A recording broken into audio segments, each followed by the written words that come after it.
Fala galera, beleza? Professor Gustavo de novo aqui com vocês. Eu sei que você já ouviu falar sobre malária, eu sei que você acha a genética uma área interessante da biologia.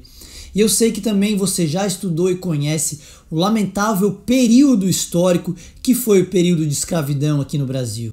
Mas você sabia que é possível estabelecer uma relação entre essas três coisas? Para falar um pouquinho primeiro sobre o período de escravidão, depois eu volto falando da relação com a biologia, eu vou convidar aqui o meu grande amigo, professor de História, Dalton Lopes Júnior. Beleza, Daltinho? Chega mais, tá contigo.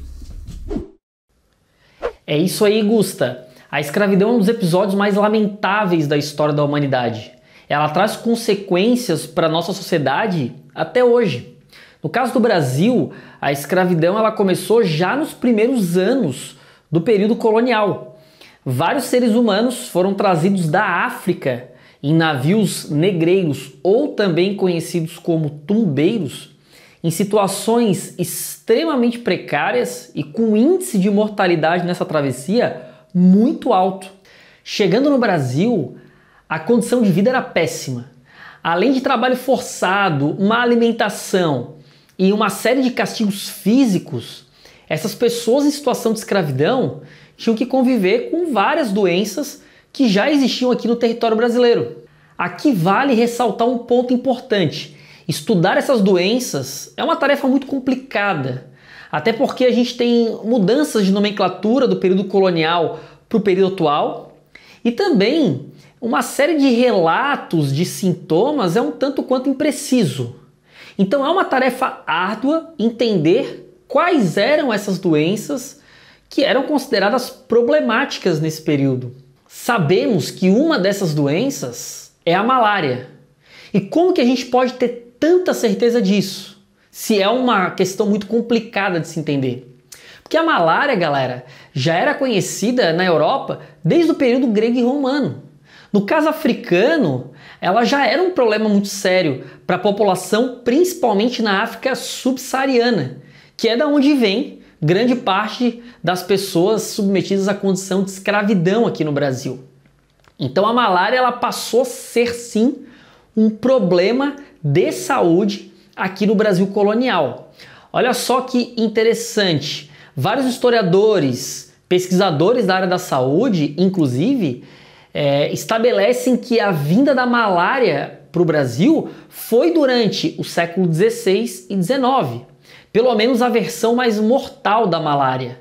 E é justamente nesse período que a gente tem o tráfico atlântico e a vinda de colonizadores europeus. Então a gente percebe que tem uma relação muito próxima à escravidão e a presença da malária em território colonial. Como os escravizados trabalhavam principalmente em atividades rurais, a malária ela passou a ser um problema sério, tanto para os escravizados africanos, indígenas e também para os colonizadores europeus. Porém, existem relatos que falam que a população de origem africana, que foi utilizada como mão de obra escrava aqui no Brasil, ela apresentava uma certa resistência à malária.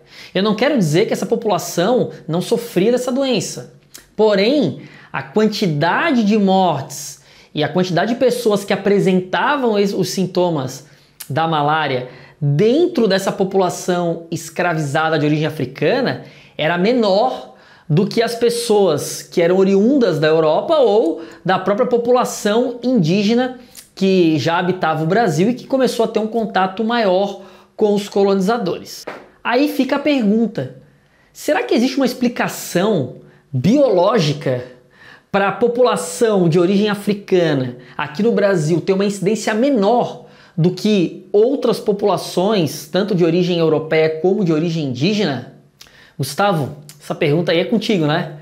Valeu, meu amigo!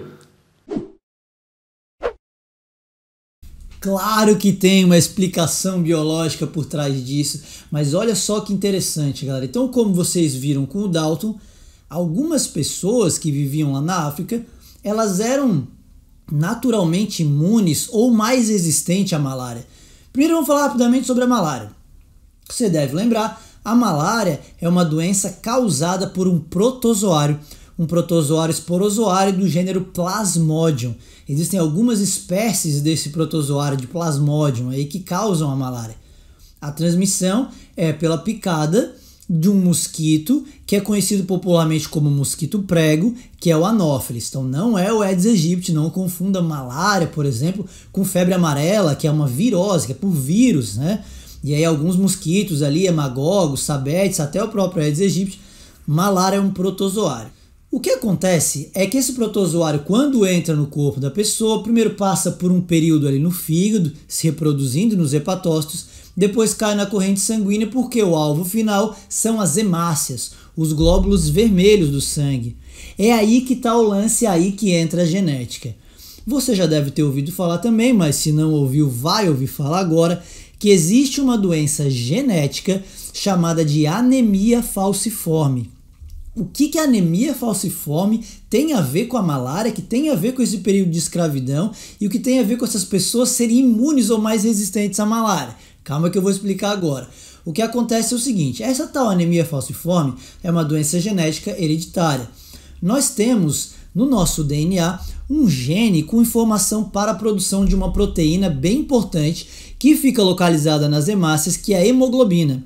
Essa hemoglobina tem um importante papel de se ligar aos gases para nos ajudar nesse transporte de gases. Acontece que algumas pessoas recebem um gene mutante, um gene que contém uma informação diferente, e quando elas vão produzir a hemoglobina não vai ficar da maneira normal, ela fica com um formato diferenciado, e aí a hemácia fica com um formato de foice, por isso o nome anemia falciforme. Qual é o problema da hemácia ficar com formato de foice? É que ela não circula direito dentro dos nossos vasos sanguíneos, e aí acaba entupindo e algumas regiões ficam sem receber o oxigênio, vai causar problema nesse transporte de oxigênio, vai causar muita dor. Então as pessoas que possuem essa hemácia com defeito, digamos assim, elas terão sérios problemas. A herança genética dessa doença funciona mais ou menos como uma codominância. Então, se a pessoa recebe um gene para anemia falciforme do pai e um da mãe, infelizmente essa pessoa terá sérios problemas e ela não vai conseguir sobreviver. Mas se a pessoa recebe um gene normal, ali, o saudável, e um gene mutante, a gente fala que ela tem traços falciformes. O que significa isso? Ela tem algumas hemácias saudáveis e outras hemácias num formato de foice. E é aí que entra a relação com a malária. O protozoário da malária que se instala nas hemácias, eles têm uma extrema dificuldade de se instalar nessas hemácias em forma de foice. E olha só que interessante, é aí que vem o grande segredo.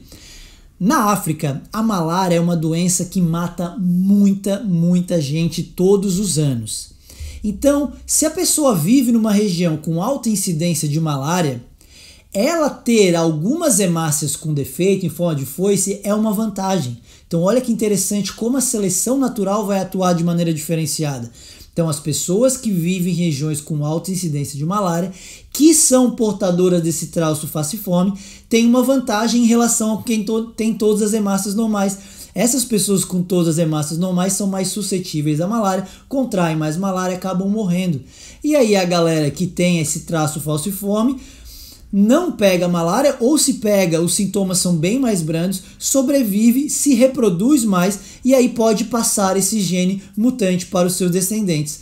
É muito interessante a gente observar que justamente nas regiões da África, onde nós temos uma frequência desse alelo mutante para anemia falciforme muito alta, ou mais alta do que no restante do mundo, é justamente naquelas regiões de alta incidência de malária. E aí mesmo sem saber disso, obviamente, os traficantes que escravizavam essas pessoas, né, que estavam em condição de escravidão, elas observavam que essas pessoas eram mais resistentes à malária e acabavam que essas pessoas foram mais traficadas nesse período nebuloso e muito triste da nossa história.